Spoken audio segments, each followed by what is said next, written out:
नमस्ते साथीहरू, तपाईँहरूलाई हार्दिक स्वागत छ।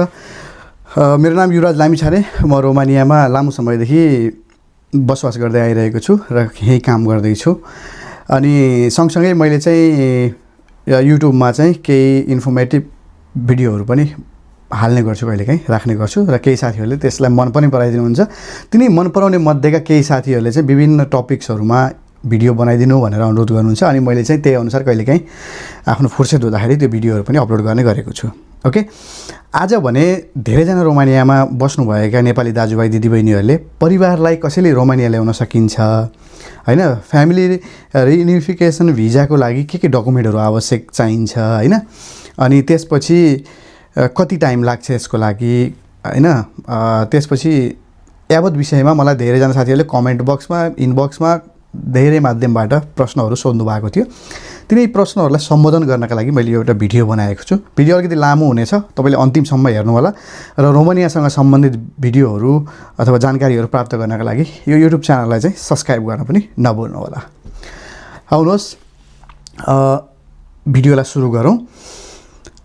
रोमानिया सरकारले चाहिँ रोमानियामा कार्यरत विदेशी कामदारहरूको परिवार ल्याउनका लागि एकदमै सजिलो माध्यम बनाइदिएको छ।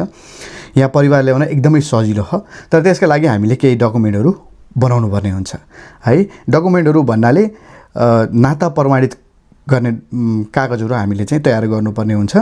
जस्तै तपाईँले श्रीमती ल्याउने प्रयास गरिरहनु भएको छ भने सर्वप्रथम तपाईँले चाहिँ आफ्नो विवाह दर्ता बनाउनु पर्यो। अब नर्मली सबैले बिहे गरेपछि विवाह दर्ता बनाइहालिन्छ। बिहे दर्ता भइसकेपछि त्यसलाई चाहिँ लगेर नेपालको परराष्ट्र मन्त्रालयमा छाप हान्नु पर्यो। त्यहाँ चाहिँ प्रायः मैले केही समय अगाडि अब मेरो फ्यामिली र मेरो चाहिँ डकुमेन्ट भेरिफिकेसनको लागि हामीले नेपाली 500 रुपियाँ तिरेका थियौँ परराष्ट्र मन्त्रालयमा। त्यसपछि त्यहाँ चाहिँ छाप हानिदिएको थियो। नर्मली छाप हान्न जाँदाखेरि तपाईँको श्रीमान श्रीमतीको नागरिकता अथवा राष्ट्रिय परिचय पत्रको एउटा जुनसुकै डकुमेन्ट भए पनि त्यसको फोटोकपी प्लस बिहे दर्ता लिएर गएपछि उनीहरूले चाहिँ त्यसलाई प्रमाणीकरण गर्ने काम गर्दछन् है। पहिलो कुरा भनेको तपाईँको के चाहियो डकुमेन्टमा, तपाईँको नाता सम्बन्ध खुल्ने खालको हैन, जस्तै बिहे दर्ता भयो अथवा केटाकेटीको लागि तपाईँ बच्चा बच्ची ल्याउन खोजिदिनुहुन्छ उसको चाहिँ बर्थ सर्टिफिकेट चाहिँ तपाईँले भेरिफाई गराउनु पर्यो है। अनि त्यसपछि अब रोमानियामा बल्ल प्रोसेसिङ सुरु हुनुहुन्छ। त्यसको लागि तपाईँले जब बिहे दर्ता अथवा बच्चा बच्चीको जन्म दर्ता भेरिफाई गर्नुहुन्छ परराष्ट्र मन्त्रालयमा, त्यसपछि चाहिँ तपाईँले यहाँबाट चाहिँ जुन अब रोमानियामा चाहिँ नेपाल एम्बेसी छैन, हामीलाई चाहिँ बर्लिनमा रहेको नेपाल एम्बेसी, जर्मनीमा रहेको नेपाल एम्बेसीबाट त्यो डकुमेन्ट चाहिँ लिगलाइजेसन गराउनु पर्ने हुन्छ। त्यसको लागि तपाईँले चाहिँ नर्मल्ली एम्बेसीको फी चाहिँ आजका दिनसम्म एउटा डकुमेन्ट लिगलाइजेसन गरेको उनीहरूले चाहिँ एउटा स्ट्याम्प लगाइदिएको भेरिफाई गरेको 50 युरो लिन्छन्। अनि त्यसपछि तपाईँले चाहिँ त्यो बिहे दर्तालाई अनि एम्बेसीमा लगेर एउटा स्ट्याम्प लगाउनु पर्यो अथवा बच्चाको छ भने बर्थ सर्टिफिकेटलाई त्यसरी चाहिँ स्ट्याम्पिङ गर्नु पर्यो है। त्यसको लागि अब कुरियर खर्च तपाईँले कुरियर गरेर पठाउनु भयो भने महँगो पर्न सक्छ। यदि तपाईँ आफै जानुभयो अथवा रोमानियामा जुन कन्सुलर सेवा दिनका लागि घुम्ती सेवाहरू पासपोर्ट नवीकरणको लागि आएको बेलामा तपाईँले गर्न सक्नुभयो भने त्यसको लागि तपाईँको सस्तो पर्न सक्छ, अथवा तपाईँले कुरियर गरेर डकुमेन्टहरू पठाउँदा कुरियर फीले गर्दा महँगो पर्न सक्छ है। अनि त्यसपछि जब तपाईँको त्यो डकुमेन्ट प्रमाणीकरण भयो एम्बेसीबाट, अनि त्यसपछि तपाईँले फेरि त्यो डकुमेन्टलाई रोमानियामा ल्याएर चाहिँ के गर्नुपर्ने हुन्छ, रोमानियन भाषामा ट्रान्सलेट गर्नुपर्ने हुन्छ है। अनि रोमानियन भाषामा ट्रान्सलेट गरिसकेपछि अनि बल्ल तपाईँले चाहिँ इमिग्रेसनको प्रोसेस अगाडि बढ्छ है। त्यसको लागि के हुनुपर्छ, पहिलो कुरा भनेको हाम्रो डकुमेन्ट भेरिफिकेसन भइसक्नु पर्यो। फर्स्ट भनेको सबैभन्दा महत्त्वपूर्ण पाटो भनेको डकुमेन्ट भेरिफिकेसन भयो। तपाईँले श्रीमती ल्याउँदै हुनुहुन्छ भने तपाईँको बिहे दर्ता चाहिँ भेरिफाई हुनु पर्यो। त्यसको लागि परराष्ट्र मन्त्रालयबाट, त्यसपछि तपाईँले एम्बेसीबाट, त्यसपछि चाहिँ रोमानियामा ल्याएर त्यसलाई चाहिँ के गर्नु पर्यो, रोमानियन भाषामा ट्रान्सलेट गर्नु पर्यो है। अब दोस्रो स्टेप भनेको के हुन्छ भने तपाईँले रोमानियाको सरकारले यति सजिलो तरिकाले परिवार ल्याउनका लागि दिएको छ। अब सुन्दा काम गर्दा अलिकति प्रोसेसिङ हुन्छ, त्यो नर्मल हो, तर धेरै डकुमेन्ट बनाउनु पर्ने। जस्ट तपाईँले यहाँ ल्याएर राख्ने ठाउँको व्यवस्था तपाईँले आफूले गर्नु पर्यो हैन। जस्तै अब धेरैजना साथीहरूले म रोमानिया आएको 6 महिना भयो, मैले परिवार ल्याउन मिल्छ कि मिल्दैन भन्नुहुन्छ। 3 महिना भयो, अब 1 वर्ष भयो, 6 वर्ष भयो। तपाईँ रोमानिया आएको तपाईँले चाहिँ छोटो समयमा पनि तपाईँको परिवार ल्याउन मिल्छ। तर त्यसको लागि तपाईँले चाहिँ यी डकुमेन्टहरू चाहिँ तयारी गर्न सक्नु पऱ्यो। त्यसपछि तपाईँको आफ्नै अपार्टमेन्ट हुनु पऱ्यो अथवा तपाईँको बस्ने ठाउँ हुनु पऱ्यो। त्यसको लागि तपाईँ आफै रेन्ट तिर्नुपर्छ भन्ने चाहिँ तपाईँको कम्पनीले तपाईँलाई बस्ने ठाउँ दिन्छ र तपाईँको नाममा चाहिँ अब कन्ट्र्याक्ट हुन्छ नि, ओनरसिपको कन्ट्र्याक्ट अब घरको अथवा तपाईँको अपार्टमेन्टको अथवा तपाईँको जहाँ बस्नु त्यसको चाहिँ तपाईँलाई तपाईँको कम्पनीले त्यो उनीहरूको कम्पनीसँग डकुमेन्ट के अरे कन्ट्र्याक्ट गरेको छ भने पनि तपाईँलाई चाहिँ एउटा डिक्लेरेसन दिनु पऱ्यो। तपाईँ चाहिँ त्यो घरमा बस्नुहुन्छ भनेको प्रमाणपत्र हुनु पऱ्यो होइन, कम्पनीले दिएको। अथवा तपाईँ आफैले अपार्टमेन्ट लिएर बस्नु भएको छ, तपाईँ पनि अवश्य पनि घर ओनरको र तपाईँको बिचमा चाहिँ सहमति हुन्छ, हाउस कन्ट्र्याक्ट हुन्छ होइन, ओनरसिपको कन्ट्र्याक्ट हुन्छ। त्यति भएपछि त्यो चाहिँ तपाईँले जम्मा गर्नुपर्ने हुन्छ। डकुमेन्ट भेरिफाई भइसकेपछि तपाईँ ल्याएर कहाँ बस्ने भन्ने कुरा चाहिँ एकदमै महत्त्वपूर्ण हुन्छ। अनि त्यति मात्र हुँदैन, तपाईँको जुन तपाईँले फ्यामिली ल्याएर राख्ने घरको र तपाईँको आइडीको डकुमेन्ट चाहिँ एउटै हुनुपर्ने हुन्छ है। तपाईँको जुन आइडीको पछाडिपट्टि हाम्रो यहाँ अब टिआरसी, रेसिडेन्ट पर्मिस दे सेदरे जे भनेर हामीले चिन्छौँ, त्यो पर्मिस दे सेदरेको पछाडि हामी बस्ने ठाउँको लोकेसन हुन्छ है। तपाईँले आफ्नो परिवार ल्याउन लागेको परिवारको भोलिको लोकेसन त्यही आइडीको आधारमा हुन्छ। त्यसले गर्दा चाहिँ तपाईँले परिवार लिएर आउनुभन्दा पहिला तपाईँ बस्ने घर, जुन घरमा ल्याएर फ्यामिली राख्ने प्लान हुन्छ, त्यो घरको नै तपाईँको आइडी हुन्छ। परिवार ल्याइसकेपछि के हुन्छ भने फ्यामिली रियुनिफिकेसनमा ल्याएपछि तपाईँको र तपाईँको श्रीमतीको अथवा तपाईँको बच्चाको आइडीको भ्यालिडेसन एउटै हुन्छ, एड्रेस एउटै हुनुपर्छ है। त्यसले गर्दा यो चाहिँ महत्त्वपूर्ण हुन्छ। अनि अब यो साइडमा अरू कुराहरू पनि छन्। हामीलाई चाहिने डकुमेन्ट के रहेछ, एउटा चाहिँ नाता प्रमाणित के अरे डकुमेन्ट भेरिफिकेसन हुनु पऱ्यो। अब नाता प्रमाणित त बच्चा जन्मेको भएपछि बर्थ सर्टिफिकेटमा भइहाल्छ। अनि त्यसपछि तपाईँको चाहिँ अथवा बिहे दर्ता तपाईँ श्रीमतीलाई ल्याउन चाहनुहुन्छ अथवा बच्चा पछि ल्याउन चाहनुहुन्छ भने डकुमेन्ट भेरिफिकेसन एउटा चाहियो होइन। अर्को भनेको तपाईँले यहाँ ल्याएर कहाँ राख्ने त्यो चाहिँ महत्त्वपूर्ण हुन्छ है। जस्तै तपाईँले चाहिँ तपाईँको श्रीमती ल्याउँदै हुनुहुन्छ भने 52 मिटर स्क्वायर भएको एउटा अपार्टमेन्ट चाहियो अथवा बस्ने ठाउँ चाहियो। यदि तपाईँले चाहिँ एउटा बच्चा श्रीमती ल्याउँदै हुनुहुन्छ भने 66 स्क्वायर मिटरको चाहिँ घर चाहियो होइन। यदि तपाईँहरूको चाहिँ दुईवटा बच्चा अथवा हुन्छ नि तपाईँको दुईवटा बच्चा अनि तपाईँ बुढाबुढी बस्नका लागि चाहिँ परिवार ल्याउने प्रयास गर्दै हुनुहुन्छ भने चाहिँ 74 स्क्वायर मिटरवाला चाहिँ घर चाहिन्छ है। यो कुरा चाहिँ तपाईँले मनन गर्नुपर्ने हुन्छ। यति हो एउटा महत्त्वपूर्ण डकुमेन्ट भनेको चाहिने, यति नै हो। तपाईँले गर्नुपर्ने भनेको घर खोज्ने काम है।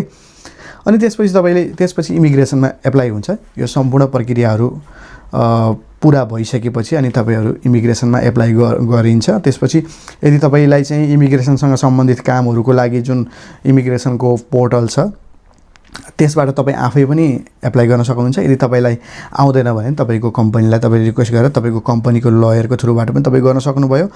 अथवा अब तपाईँलाई चाहिँ यहाँको बारेमा बुझिसक्नुभयो, अब यहाँ धेरै इमिग्रेसन लयरहरू हुनुहुन्छ, तपाईँले गुगलमा सर्च गर्नुहोस्, त्यहाँ जानुहोस्, उनीहरूसँग काउन्सिलिङ गर्नुहोस्, कुराकानी गर्नुहोस्। अनि त्यसपछि आफूले तयार पारेको डकुमेन्टहरू अथवा तपाईँले प्लानिङमा हुनुहुन्छ त्यति बेला नै तपाईँ चाहिँ लयरहरूसँग कुराकानी गरेर त्यसको तयारी गर्न सक्नुहुन्छ। यदि तपाईँ चाहिँ परिवार ल्याउने तयारीमा हुनुहुन्छ भने तपाईँ आफै सक्षम चाहिँ हुनुपर्छ है साथीहरू। किनभने सबै कुरा अरूमा डिपेन्ड हुने लागि भने खर्चिलो हुन्छ होइन।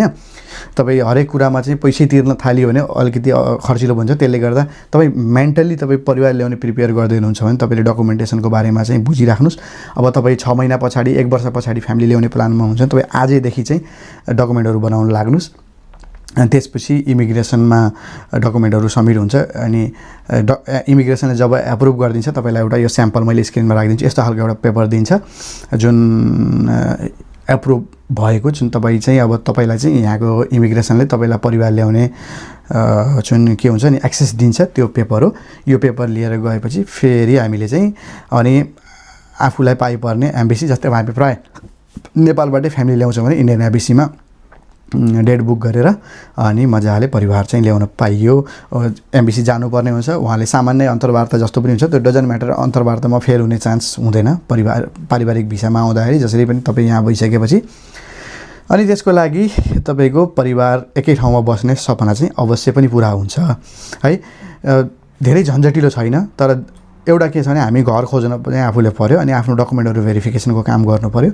अनि सामान्यतया अब तपाईँहरूले कुनै लयरको थ्रुबाट जानुभयो भने नर्मल्ली एउटा डकुमेन्टको यहाँको चाहिँ सामान्य फिस चाहिँ 250 युरो चाहिँ धेरैले लिँदा रहेछन् किनभने धेरैजना साथीहरूको अहिले परिवारहरू रोमानियामा हुनुहुन्छ, उनीहरूलाई रोमानियामा 65,000 नेप्लिजहरू छ भनेको छ। तर मलाई लाग्छ यहाँ चाहिँ हुन्छ नि 300-400 अफिसियल कपलहरू पनि छैनन् होला जस्तो लाग्छ कि, जस्तै बुढाबुढी नै अथवा फ्यामिली भिजामै बस्नु भएको चाहिँ एकदम कम हुनुहुन्छ, कतिपय वर्क पर्मिटमै आएकोहरू हुनुहुन्छ। अब तपाईँको परिवारलाई चाहिँ अब ल्याउनका लागि तपाईँको कम्पनीले सपोर्ट गर्छ र पर्मिटहरू निकालेर तपाईँ ल्याउनु पनि सक्नुहुने भयो है। यसको लागि चाहिँ अब त्यसमा तपाईँको लागि तपाईँमाथि धेरै बोझ आउँदैन, डकुमेन्टेसनको लागि त त्यति धेरै खर्चिलो पनि हुने भएन होइन वर्क पर्मिटमा ल्याउनका लागि। यदि चाहिँ अब होइन फ्यामिली रियुनिफिकेसनमा ल्याउनुहुन्छ भने त्यो हुन्छ। अनि अर्को कुरा के हुन्छ भने फ्यामिली रियुनिफिकेसनमा आएर भोलि बिहान बच्चाहरू जन्मिने भयो भने तपाईँले चाहिँ त्यसमा चाहिँ सरकारले दिने आमाको लागि दिने बेनिफिटहरू चाहिँ तपाईँको रिड्युस हुनसक्छ। यदि वर्क पर्मिटमा आएर बच्चाहरू जन्मियो भने भोलि बिहान चाहिँ तपाईँको 2 वर्षका लागि आमालाई छुट्टी हुँदो रहेछ। त्यसपछि त्यो बच्चा जन्मिसकेपछि बच्चालाई र आमालाई 2 वर्षसम्म चाहिँ केही हुन्छ नि एउटा भत्ता जस्तो सरकारले दिँदो रहेछ, स्यालेरीको केही पर्सेन्टेजहरू चाहिँ आमालाई निरन्तर आउने, बच्चालाई पनि केही पैसाहरू आउँदो रहेछ। नर्मल्ली तपाईँको 2 वर्षसम्म आमाहरूले चाहिँ होइन घरमा बसेर 3,000 पर मन्थसम्म पाउनु हुँदो रहेछ।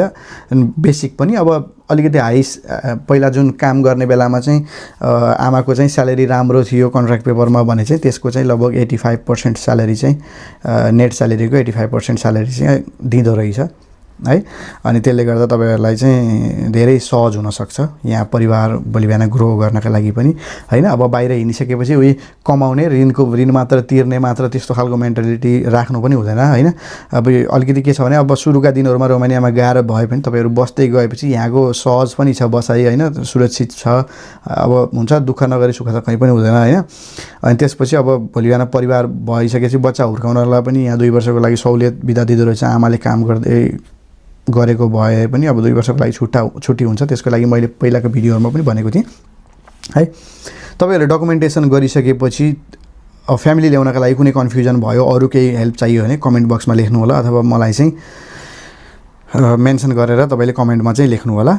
अनि सहज छ साथी, फ्यामिली ल्याउन चाहिँ रोमानियामा एकदमै सजिलो छ। तर के छ भने हामी चाहिँ जागरुक छैनौँ। हामी चाहिँ के छ भने सामान्यतया काम गर्ने बस्ने अरू कुराहरूको चासो नदिने होइन। अब चलिरहेछ नि उयो गल्फ गए जस्तो तरिकाले हुँदैन। यहाँ चाहिँ अलिकति तपाईँले यहाँ आइसकेपछि 7-8 लाख रुपियाँ खर्च गरेर आइसकेपछि यहाँबाट आउने एडभान्टेजहरू लिन पनि पर्छ साथी हो। अब अलिकति 1-2 वर्ष साथीहरूलाई गाह्रै हुन्छ। अब ऋण खोजेर आउनुभएको साथीहरूलाई आफ्नै पैसाले आउनु भएकोहरूलाई चाहिँ तुरुन्त आएर परिवारको लागि ल्याउनको लागि तपाईँले प्रयास गर्न सक्नुहुन्छ। ऋण खोजेर आएको साथीहरूलाई चाहिँ अवश्य केही समय लाग्छ होइन। त्यसको लागि आफूले आएको पहिला ऋण क्लियर गर्ने, त्यतिन्जेल आफूलाई अब परिवार एकै ठाउँमा बस्ने मेन्टालिटी बनाउनु भएको तपाईँले त्यसको लागि तयारी गर्दै गर्ने। यहाँबाट भागेर अन्त पोर्चुगल स्पेन जान्छु भन्ने खालको मेन्टालिटी नगर्नुहोस्। परिवार आइसकेपछि 2जना जाँदा पनि मिल्छ। पछि तपाईँ चाहिँ अब कुनै एउटा वेबाट जानुभयो भने, नत्र भने आएपछि केही समय स्टेबल भएर यहाँको कानुनहरू बुझ्नुहोस्, डकुमेन्ट प्रोसेस गर्नुहोस्, परिवारलाई ल्याउनुहोस् होइन। किनभने हुन्छ नि अब पैसा भन्ने कुरा यस्तै हो, परिवारसँगै बस्न पाउनु भयो भने दुःख सुख सेयरिङ हुन पाउँछ होइन। सबैको सम्भव नहोला होइन। अब अलिकति गाउँ विकट ठाउँमा काम गर्ने साथीहरूको सम्भव नहोला, अलिक सिटी एरियामा बस्ने साथीहरूलाई त्यो सम्भव छ। त्यसले गर्दा यो फाइदा चाहिँ उठाउनु होला। भोलि बिहान बुढाबुढीले दुःख सुख गरेर काम गरेर 2-4 पैसा जोड्न पनि सकिन्छ होइन। त्यही नै छ साथी हो। त्यसले गर्दा डकुमेन्ट चाहिँ के चाहिन्छ भन्ने कुरामा चाहिँ मेन भनेको तपाईँले फ्यामिली ल्याउनका लागि तपाईँको बच्चा ल्याउनु छ भने बर्थ सर्टिफिकेट भेरिफाई गर्नु पऱ्यो। श्रीमती ल्याउनु छ भने बिहे दर्ता चाहिँ भेरिफाई गर्नु पऱ्यो परराष्ट्र मन्त्रालयबाट, अनि त्यसपछि एम्बेसीबाट, अनि त्यसपछि रोमानियन अथोरिटीबाट के गर्नु पऱ्यो तपाईँले ट्रान्सलेट गर्नु पऱ्यो। ट्रान्सलेट गरेर त्यसलाई नोटरी गर्नु पऱ्यो है। त्यसपछि चाहिँ तपाईँले फ्यामिली ल्याउन सक्नुहुन्छ। यो चाहिँ एउटा मैले अलिकति लामो भिडियो भयो। तपाईँले चाहिँ यसले चाहिँ तपाईँलाई केही न केही हेल्प गर्छ भन्ने चाहिँ मैले चाहिँ एकदम विश्वास गरेको छु। अब हुन्छ नि मैले चाहिँ भिडियो बनाउँदा अलिक गफ गरे तरिकाले हुन्छ नि नर्मल तरिकाले साथीहरूसँग कुराकानी गरेर बनाउने गर्छु। अरू तपाईँलाई केही थप जानकारी चाहियो भने कमेन्ट बक्समा लेख्नु होला है। यतिन्जेल भिडियो हेर्नुभएकोमा धेरै धेरै धन्यवाद छ। अनि मेरो च्यानललाई सब्सक्राइब पनि गरिदिनु होला। 50,000 पुग्न लागेको छ, त्यसलाई चाहिँ 50,000सम्म पुऱ्याइदिनु होला। मेरो लक्ष्य चाहिँ मेरो च्यानल 50,000 पनि पुऱ्याउने छ। किनभने रोमानियामा 65,000 हुनुहुन्छ, मेरो च्यानलमा जम्मा 44,000 समथिङ सब्सक्राइबर हुनुहुन्छ है त। हस्त नमस्कार, तपाईँको दिन शुभ रहोस्।